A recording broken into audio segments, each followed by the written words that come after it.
Welcome, guests. Today we are showcasing Outshine's stretch sealing welding machine at our factory.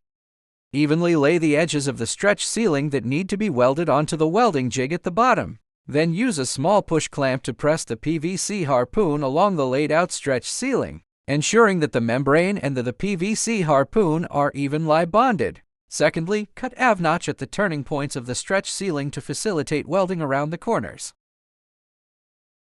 Step on the right pedal with your right foot to lower the upper welding jig onto the PVC harpoon. Then step on the left pedal with your left foot and hold for 3-4 seconds.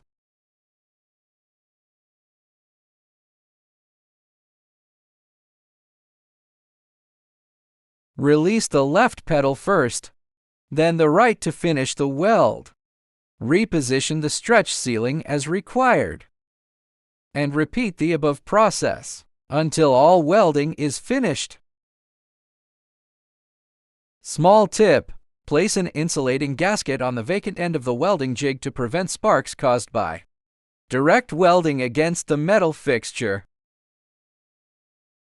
Any order or questions, please kindly contact Jessica Huang. WhatsApp 008-618-2519-20661. Outshine Factory.